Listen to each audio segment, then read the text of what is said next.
This is the Bar Stewards Enquiry. Right? You're talking absolute rubbish. Absolute rubbish. In what way? You were an underachiever in life. I saved your bacon one time. You were gone. You handled that well. I couldn't save you. But you did the right thing. But that's why you don't know anything about racing, John. I didn't say I do. Right? I'm saying that... What have you contributed to racing? You're one of these take-out merchants. Take out all you can. And a very warm welcome and a good evening to another Bar Stewards Inquiry. Sadly, we are missing one of the main bar stewards this evening, as Lee, I'm afraid, can't join us this evening, which is why you have myself, Andy Richard, in the presenting chair for once. Fear not, though, the other half of the main bar stewards duo is here, larger than life, as usual, in the shape of Mr. John Leng. Good evening, John. Good evening, Andy. I'm also joined by two leviathans of the flat scene, and there is plenty of all-weather scrap to get stuck into on Saturday. We thought it was wise to get them on. So welcome first, Mr. Quentin Franks. Good evening, Quentin. Evening, Andy. And last but not least, and bringing the average age of the quartet on the show down this evening, it's Jack Veach, who may be better known as Punting Winners from Twitter. Good evening, Jack. Good evening, Andy. That's very kind of you. I don't feel particularly young these days, but there we go. Well, you're certainly younger than me. As usual, we'll be going round the team, taking in our three best bets of the weekend in a 1 point, 2 point and 3 point order. And then you can either decide whether to push pink or blue. And then in the hope that I may be sounding the Bar Stewards klaxon or even the foghorn this evening. There's been constant changes to the ITV schedule tomorrow. There's an inspection in the morning at Haydock at 8 a.m. They sound hopeful, but don't they always? But because we know Ascot has fallen by the wayside, and that was joined by Taunton this afternoon, and Fakenham have already lost their action on Sunday. But there's plenty of synthetic scenarios for the panel to get stuck into, though, and that should please the three of the panel, who I'm sure are on the road to Doncaster rather than Cheltenham at the moment. So we will discuss the ITV races later. There's 4 from Haydock, 4 from Lingfield, but onwards first, and something for the weekend in the shape of our three best bets with the 1 point round first, and I'll kick off with a youngster on the panel this evening. So, Jack, take us away. Right, so we are off to the all-weather scrap, and in the form of Lingfield on this occasion, the 12:27 race, 6 furlong handicap, and the selection is Harry Brown. For everyone's favourite duo of Simcock and Hayley Turner, which Yeah, I know. I think that might sum up the weekend, Annie. But no, I do like this one. It's off a mark of 80. I think is reasonable. It was actually a very timely form boost about 20 minutes ago. If anyone caught the 5:15 at Newcastle, where Glorious Angel, who beat this one last time out, picked up her third win in a row, which actually Harry Brown was giving £4 to that day. So looks like a reasonable bit of form. He was slowly away, as Simcox tend to be on that occasion, and of course that could be the fear tomorrow. You are up against 2 in the form of Pocket the Packet and Hubert's Dream out of Stuart Williams, and BHA Handicap as favourite man of the month, Mr. George Bowie. So there is the risk that these two still have a bit more juice, but you look at the pair of them. Hubert's Dream up £23 in the last couple of months, Pocket the Packet 40. So you got to think the handicapper catches up with these two eventually, but will remain to be seen as if that's tomorrow or not. But no, looking at this one, I think that was a promising run last time out. Mark of 80 looks reasonable. It was a tentative 1 point selection, but at the 11-1 that I clocked a little while ago, I think it's worth a go. Certainly have 11-1 all round there, even with the £7 penalty that I always think Hayley Turner is on. Yes, yeah, well, I did that. Surprised. There you go. But thanks for that, Jack. Quentin, I'll come to you next for your 1 pointer. My 1 pointer comes in the 12:27 at Lingfield, Andy. And, I'm keen to oppose the top of the market. Hubert's Dream racked up a sequence when Stuart Williams was red hot. He's kind of cooled off a bit and he returns from a 40-day break. Pocket the Packet won a weak heat last time out. Pace kind of collapsed. Hood was on first time, but the time was modest. And he's been, the handicap has added a few pounds on for Bowie being Bowie, to be honest, because £13 for beating that lot's harsh to say the least. I've fallen on the other one in the race. Tenjin comes from the same race as Harry Brown. Don't particularly like Harry Brown as a physical. Not sure there's much more to come. Tenjin, good on the clock last time out. As Jack said, form boost 20 minutes ago with Glorious Angel. I think it's racked up another 2 wins since now. And that looks the value for me. I think 6-1 with 3-6-5, 9-2 generally. The XO in the race beat Charlie Hills' horse, can't remember its name, but that was better positioned in a steadily run race. And yeah, I think this sets up nicely for Tenjin, Probert on top. And yeah, I think 6-1, 9-2 is more than fair. I thought I was going to be sounding an early klaxon there, but it's Tenjin and Harry Brown for a Jack and Quentin head to head in at 12.27 at Lingfield. John, I'll come to you next. 12.27 at Lingfield. I promise you, there's no collusion before this. Only messing. 1:30 is Haydock. More like it. This is one I think we've yet to see the best of, actually, and great price for it. I think personally it should be a shade of odds. That's Pembroke. French bred dam, Haydock heavy, should hold no terrors whatsoever. Has the farm in the tank, looks to be going very much the right way, I think, and the last running is at more to come. I think it'll deal with these without too much problem. That's it. Very succinct, John. Very succinct. Where are we? The What's the Haydock? Pembroke, 13-8. I think Yeah, fair. That'll do me fine. Right, I will complete the round. I'm going to go to Lingfield on Sunday, and the very last race there, if it ever takes place, if they ever get there.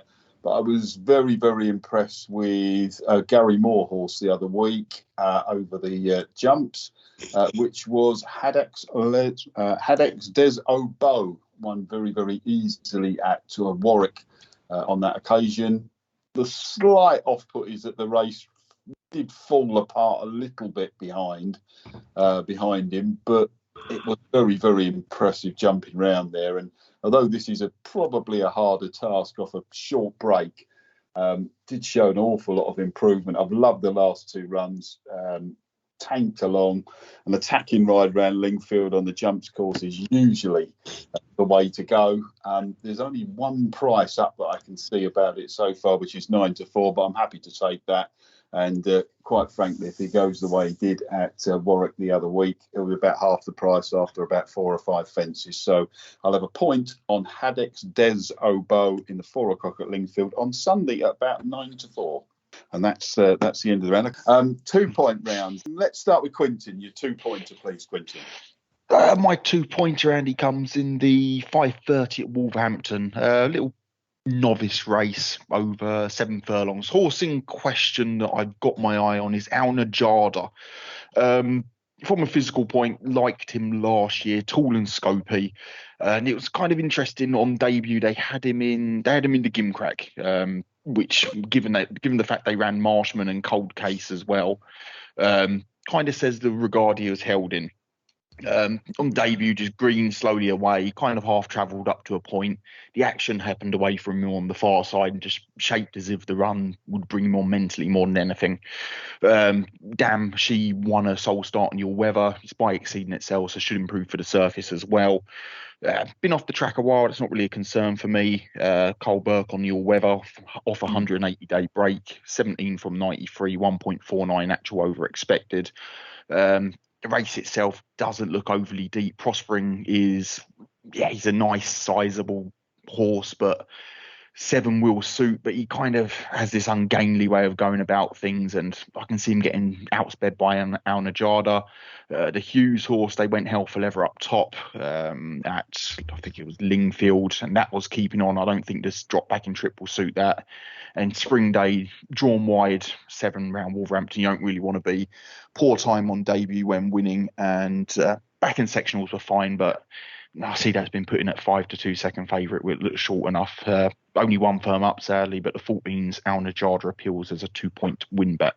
That ain't gonna last long after you've given it that rap, I would suggest. But for those of you lucky enough still to have a Bet365 account, the dog, I've just lost mine with the dog, I think, but there you go. Jack, we'll come to you quickly. Well, I can promise you, Quentin, I haven't spoken before this show, but my 2-point selection comes in the 5:30 at Wolverhampton, of all places.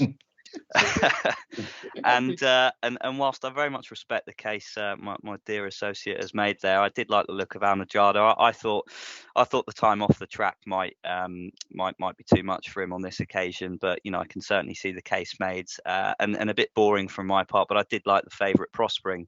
I thought he brought, I thought this didn't look an overly deep novice. I mean, Quentin made the points. Ari, the others in the race, Spring Day, reasonable win last time out, nothing special on the clock there. The Hughes horse equally I didn't overly fancy, and beyond that there wasn't much beyond the horse he's mentioned, but I thought Prospering, given a mark of 75, I know this is a novice, but I think he's probably got to run to around that level.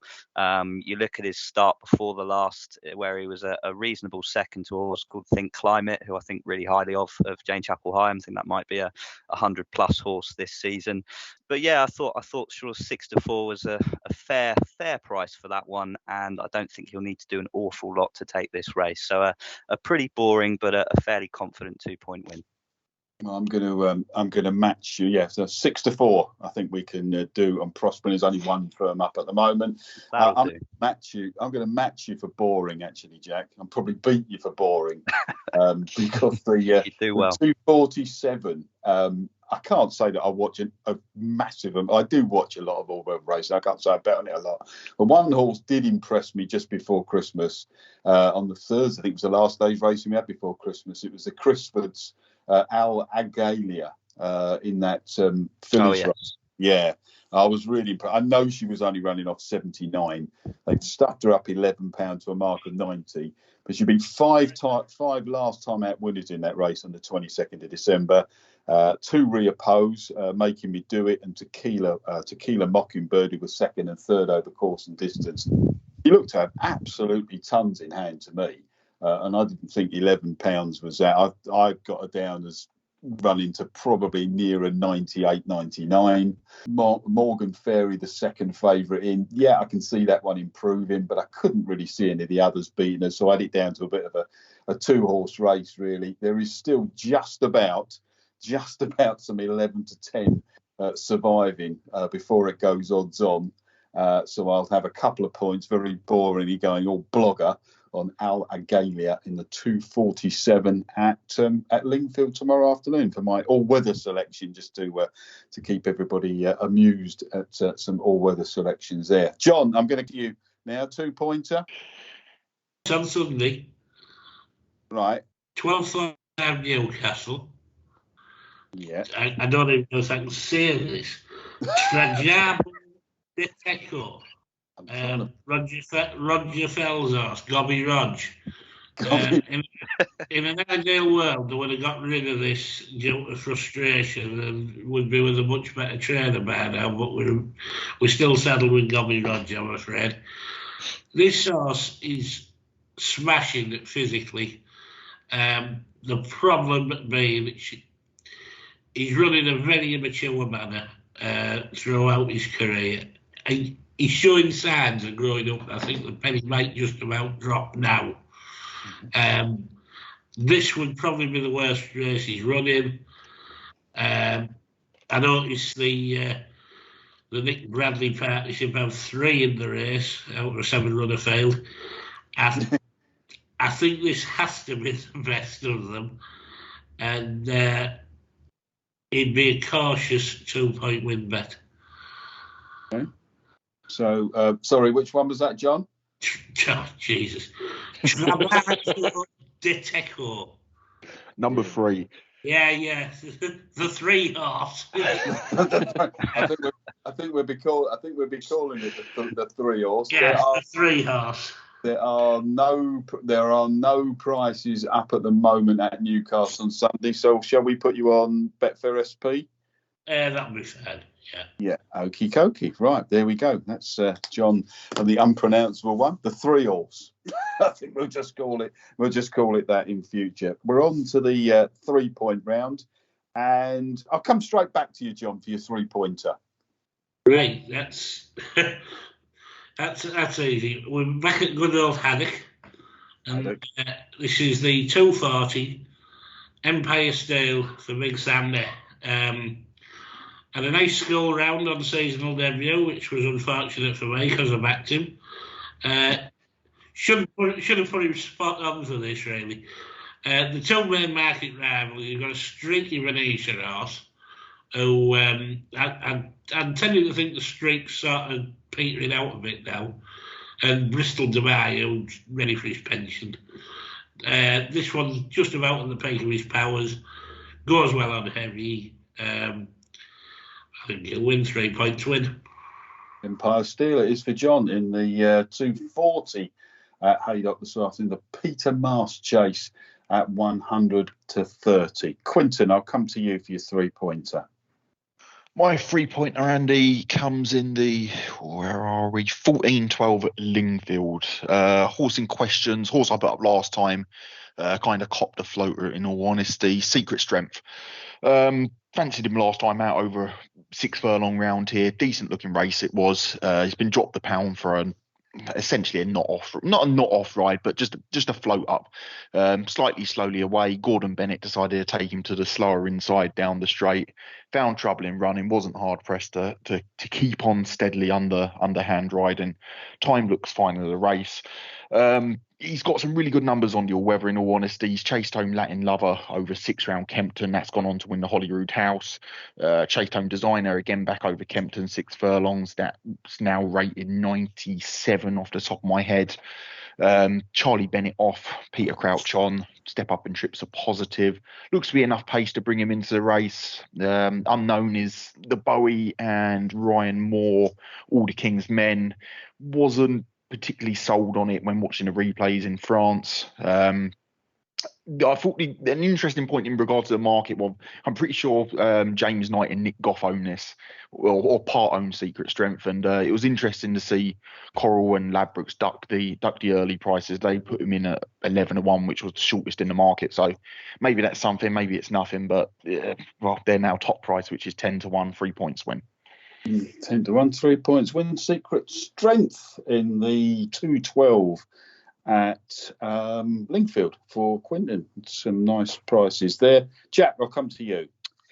Right, well, I am at Lingfield, but Quentin will be pleased to hear it's not the 212 this time. It's the it's the 137, and I do apologise firstly to listeners from a couple of weeks ago, because I am about to tip a horse I did then who was unsuccessful, but it is part of my selection. So horse in question is Pistoletto. Now, this horse has been a frustrating one to follow, say the least. As I said, put him up a couple of weeks ago. I thought his run was just one that you could draw a line through.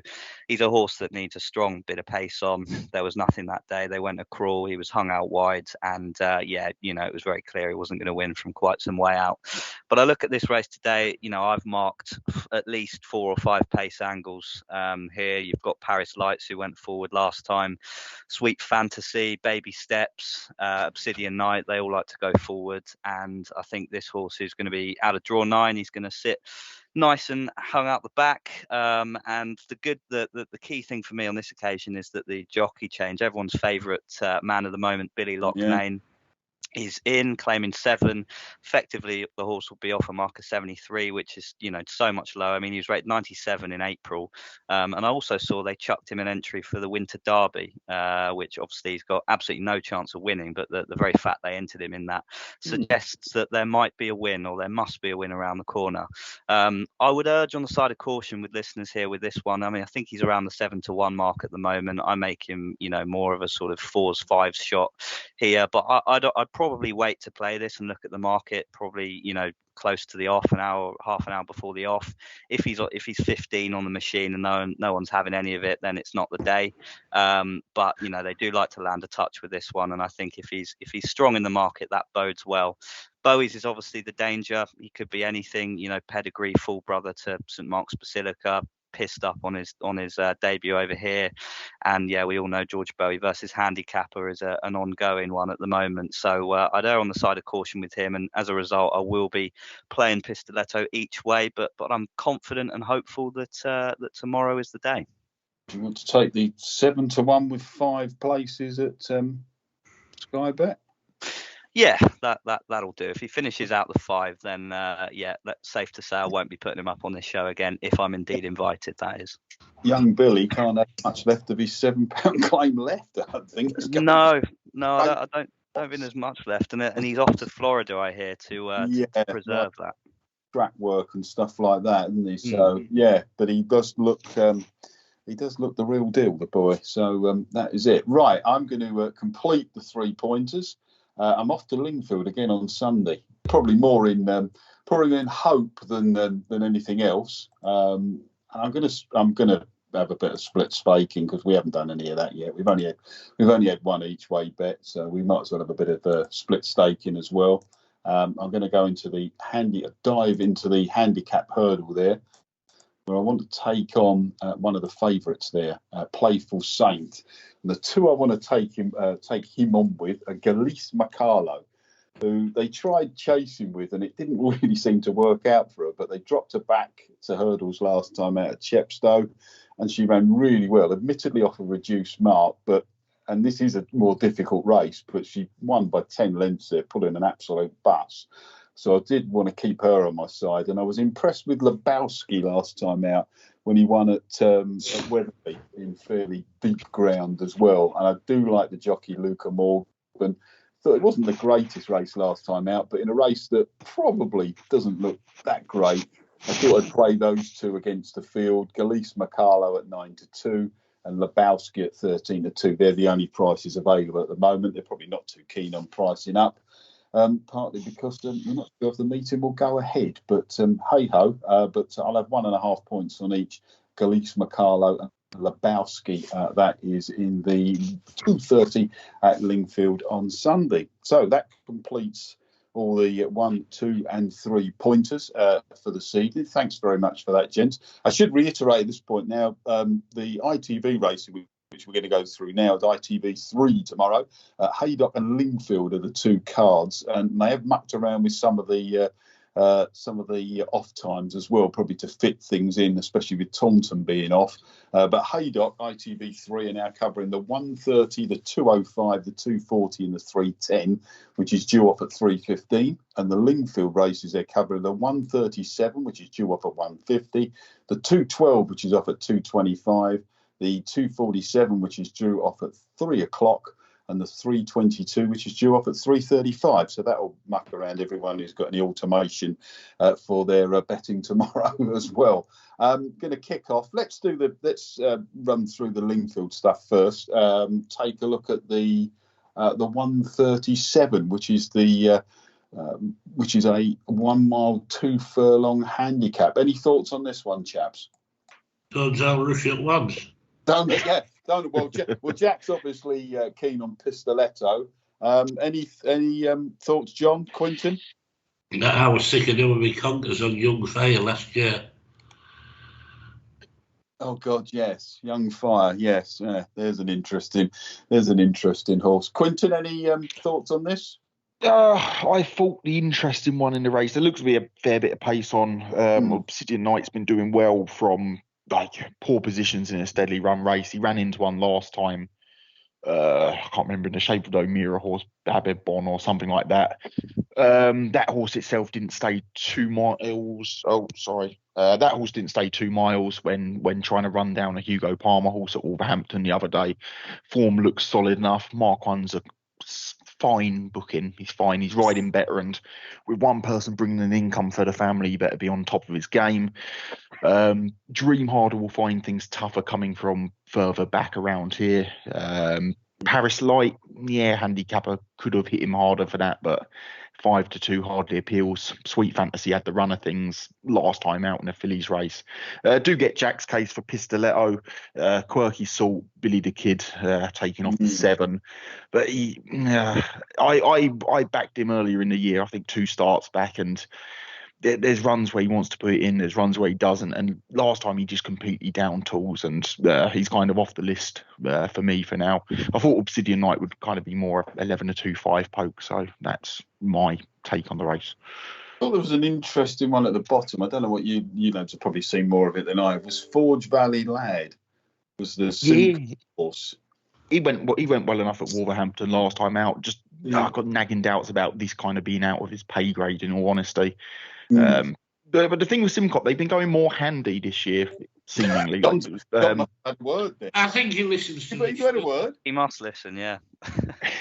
He had one bounce out at Kempton was it last night or Wednesday? One of the nights, and yeah, tactics seem to be not to hold him out the back of the TV. So he looks well handicapped. I just think it might be a bit above his pay grade. Yeah, he was on a list that I'd sort of had of horses just to keep an eye out for after his last run, that 6th of 10. As you say, this might just be a bit out of his pay grade, but he's certainly worth keeping an eye on tomorrow afternoon.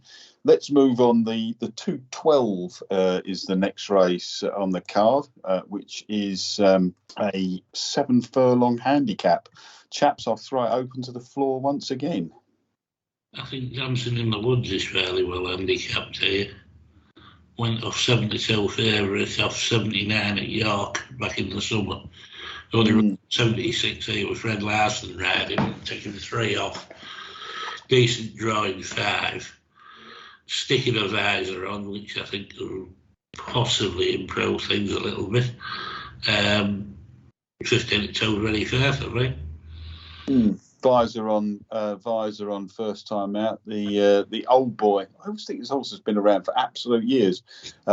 Friend of the show, Stuart Williams, trains Lord Rapscallion, who looks like he's going to go off favourite. Quentin, Jack, any thoughts on this one?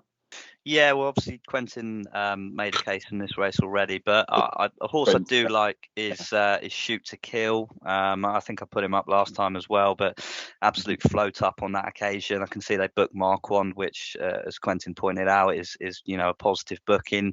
See, he's come for a bit of early money already, and yeah, he racked up a good string of wins on the all-weather this sort of time last year, and Mayweather just needed that run last time out. So yeah, it wouldn't surprise me if we got a decent run from him. Thinking back, wasn't Shoot one of those horses who was incredibly hard to win with at one time and I might be getting him mixed up with another horse, but I thought he threw a plenty of races away that he won, and then suddenly went to Robin Brisland and obviously reeled off that quick hat trick. There's been a few that have been upgraded since they've left George Scott's yard, haven't there? Like Mohan being one of them. That's true. The one thing I would say about Shoot to Kill, he did pull extremely hard last time out. It looked like a float up last time out. He's normally a handy horse. They dropped him out, and you suspect, given the early money, I was going to split my stakes on the race, to be honest, and I think they put him in like 20s, 18s, and he's now 8s and 7s, and kind of thought, yeah, you know what, the price has gone on it.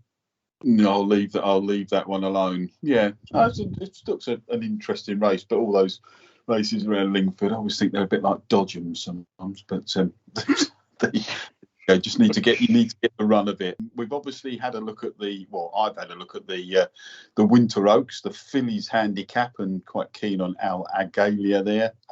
Any thoughts from you chaps on it? A bit puzzled why purple ribbons there, and they haven't stuck her away in the paddocks by now. I just thought that was of interest, really. I mean, you don't see Haskerman's Valiant with many 5-year-old mares still running, especially with the rating that this one has. I mean, she's only ever had 5 races? 1, 2, 3, 4. This will be a 6th race of her life, of her career. 5-year-old. Yes, there was more to come. Yeah, I just think she's quite an interesting mare, really. I mean, could make a presence. So I just felt that Al Agalia was probably going to be pretty smart, and James Doyle is riding quite well at the moment. I didn't really see too many dangers, to be honest. But the one that worries me is Morgan Ferry, who's definitely interesting with Mr. Marquand's riding. Quentin, Jack, any thoughts on this one? Yeah, no, I agreed with yourself, Andy. I really like Allegaly. Could not be taken by that performance last time out. I mean, shaped as if 90's not got to be her ceiling. I wouldn't surprise me if you see this horse in pattern company at some point this coming season. And yeah, she's reopposing a few that she beat soundly that day. I know she's had a bit of a hike at the weights, but yeah, she very nearly, was a bet from my perspective, but I just thought a little bit too skinny at that kind of price. I did get a bit blogger there, but I was struggling. It's got to be done this weekend, I think. I was struggling with these cards. Once Ascot and Taunton had disappeared, and I can't really fancy that much at. I didn't really fancy that much at Haydock, I must admit, but we'll get to that in a minute with a few thoughts there. Quentin, agree or would you or again? No, I'd probably row in with a favourite, to be honest. I backed the making me do it last time out, and she was readily put in her place. I don't think £11 going to stop her. Purple Ribbon, I suspect they'll try and find a group race and try and pick her up some group black type. I know she's come second in a listed race already. She's in the Winter Derby as well. I saw Sadiq had no entries, which is a shame in that. Yeah, so the favourite. I'm not going back the favourite, but she's clearly the one to beat. There's not really much I want to be with against her, in all honesty. No, and then we've got a Class 3 handicap at 322, which looks a fairly interesting race. No one's had a pop at anything in this yet. There's a few old favourites in here. Looks like Silky Wilkie may lead the market here, but there are a few decent sprinters here. I always think you need an awful lot of luck winning 5 furlong races around Lingfield, but I'll throw the floor open to you boys. I was quite interested in the Bell Conductor here. There was plenty of competition for the lead last term. I don't think there'll be as much competition on this term. Could get a softie here, and well, Mr. Mulrennan has his critics. He could probably ride these to sleep round here. I think 5-1's very fair about this. The only other pace that I could really find was probably the bottom one, La Roca del Fuego. Yeah. Generally goes forward, but I agree with you, John, there that the Bell Conductor has been a horse I've had a little bit to do with over the past few years. Caught the eye a couple of occasions and certainly had a bit of a purple patch 21 into 22. Yeah. I had a lot of runs for Paul Midgley, who's an incredibly good trainer of, since he left filmmaking, good trainer of sprinters, as we know. Probably needed the run, didn't he, last time out? The Bell Conductor hadn't been seen for, 108 days, and did face competition for the lead. As you say, if he gets a freebie round here, could be quite interesting. Jack, I think that one's very good. Really.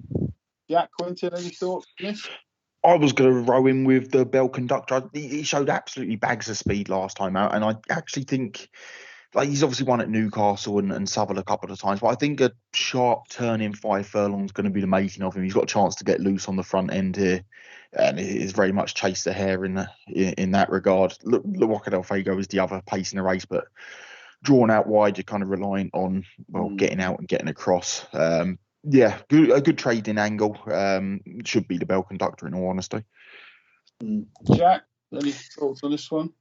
Yeah, no, I agree with all the cases there really made. Nothing particularly stood out as being priced wrong. I mean, I'm not too hot on the Fav, and at sort of 9 to 4, it doesn't look like the market overly are either, even though Anaf went in again. I saw yesterday or the day before, but I didn't think that was a particularly strong race last weekend. So couldn't disagree with the Bell Conductor, to be honest. Yeah, 5-1 available with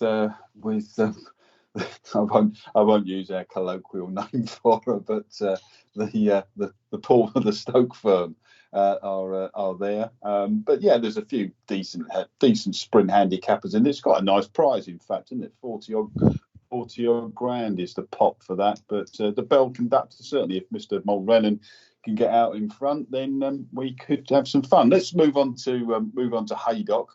The first race on the TV there on ITV3 is the Rossington Main. John has already sorted us out with this one, and Pembroke is his selection. I don't think I disagree. There's a couple of interesting ones I thought in here. I thought Poetic Music might be a little bit overpriced, but again, it wasn't a race I wanted to get heavily involved with. I would guess that other two boys don't want to either. No, I didn't mind the favourite, to be honest. No, not at all. I kind of thought that was a fair price. You got doubts about Toothless. Yeah, it has a soft ground action, but I know it was early on the card and round the inside at Fakenham. It kind of got the softest of softest there. Poor enough race, chasing fire. This will be as deep as it has it. It's kind of a strong travelling one, and I'm not really convinced that that's going to want it hock deep. Mateta pulls too hard, and the Doyen Star form is the time was dire on debut. I think it was Chepstow, and the form's hardly worked out. 13-8 Pembroke looks a shade over, to be honest. Like, what was the Longsdon horse that came out and won after that? Yeah, Stabler won 2 of the last 7 run-ins as well. They were in a bit of a sort of fallow patch, and then seemed to, and then obviously they really picked up. What was it last weekend, wasn't it? Got the flu jabs in. Yeah. And Pembroke won well last time out. 16 lengths he won by from 14 rivals at Ludlow under a penalty. As you say, I think Matata pulls too hard. Plastic Flower just thought was interested on last season's 6 in a champion bumper. And you could argue that actually that form hasn't worked out as well as usual. But yeah, I don't think there's too much there really to get excited about. But I thought Pembroke was reasonable. We move on then to the new one, Unibet Hurdle, with Epatante, a warm 7-4 on favourite for the Henderson McManus partnership. The one point I'd make here before I let you lads have a go at it, Henderson has tended to leave horses a little bit short in the past. He's had Pentland Hills beaten as a favourite here. And I thought the trip beat I Like to Move It last time out, and I'm a massive fan. And I did see that there's been plenty of money for Jason the Militant, who will love the ground. So I certainly wouldn't be, I'm not saying I'd be laying Epatante at 7-4 on, but I think I might just back a couple against her. I Like to Move It and Jason the Militant. Any thoughts? Yeah, I'm with you on Jason the Militant, Andy. I mean, I was thinking, I know he's gone to Phil Kirby from De Bromhead, which is, by no means an upgrade, putting it nicely. But if he did come here from that yard, as a raider, would he be as big as he is? And I think he's been priced on that basis, really. I mean, he's won at listed level on heavy ground. Okay, he can be a little bit in and out, but I think he's a very capable trainer, Phil Kirby, and I do think that the trip beat I Like to Move It last time out. I certainly don't want to write him off because he's a horse I do like, as we saw in the Greatwood when he battled on really well. And as I say, just the thought that Epatante sometimes, I'm not convinced you should be that sort of price. If you ask me, I'd probably rather be a layer than a backer. Quentin, John. Well, I certainly wouldn't want to back Epatante at odds on. I mean, it's probably an ideal blogger bet, 120 to win 80, then go have a stake, but wouldn't be for me. I think I'd probably have a couple of quid on Twisters if I'd have a bet. Yeah, I just thought that the price disparity between the two was a little bit too big, and maybe recency bias is kicking in there with, it didn't run very well. He didn't run very well last time out. Well, I think the trip actually beat him, and 130. You can get some 6-4 on Epatante now, and it's 130. I Like to Move It sort of across the board. And the best you'll get on Jason the Militant now, if you're not availing yourself on the machine, is 16-1 on Jason the Militant. I thought he looked quite interesting, just to that on sort of maybe on the ground angle. More than anything. Then we've got the Peter Marsh, which is it's a travesty from the races I remember as the Peter Marsh, and some of the horses that have won it. A field of just 6 go to post now, headed by the winner from 6 years ago, Bristol Demai, who will have his favoured conditions at the track. John has made a very good case for Empire Steel. Anybody want to make any cases for anything else? Yeah, I was quite happy to row in Venetia's, to be honest. Yard's in decent nick. Back on, I kind of half feel I know she's got winning form on good ground, good soft ground, but I think she'll really appreciate the return to a testing surface. Haydock form looks fine, with, I think it was Rapper coming out and winning since the big breakaway running well enough in the Welsh National. Kempton was just too sharp for her. Decent ground, speed test, and did well enough. She was kind of keeping on. She kind of looked like she was going to fall out the back of the telly. As John said, Bristol de Mai is old enough to get his pension now. The 3, 6 and 5 horse wasn't 3, 6, 5 wasn't particularly keen on any of them three. But I made Fontaine Colon slightly shorter than the 9 to 4 on offer. Yeah, she's sort of around a sort of 2 to 1 shot. I agree. I thought she actually ran better than her finishing position last time out, which was behind Remastered at Kempton, having won at Haydock the time before. And I thought she ran quite well there, having been up with the pace most of the way. That was the race where, despite the starter wanting to be the star of the show, as they tend to be these days, he almost buggered up Remastered chance. While we're on that subject, why do all the television show not the horses moving towards the starter, but the starter with his flag in the air? It just makes no sense whatsoever. It's just ridiculous. I did think she hit a bit of a flat spot in the Kempton race, and there was nowhere, and that ground was nowhere near the official description of soft. In fact, it was nearer good to soft. That's the second meeting in a row that the going description at Kempton, certainly over the jumps, has been wrong, because there was no way that ground was. What did they give it last Saturday as soft, didn't they? It was heavy. You had to look at the times and think it was heavy. I mean, when did you last see it was a Lanzarote, 20 runners, and there were 4 finishers in a 2 mile 5 handicap hurdle. Shambles, wasn't it? Yeah, it was. It was the going report was an absolute shambles. A friend of mine who does the going allowances on times said that was definitely heavy, and it was almost comparable with some of the stuff that we saw during the week when I think Clonmel was on, and that was running like a ploughed field. I think Fontaine Colon, I think she's. I sort of took John's argument on board that she can be a little bit in and out.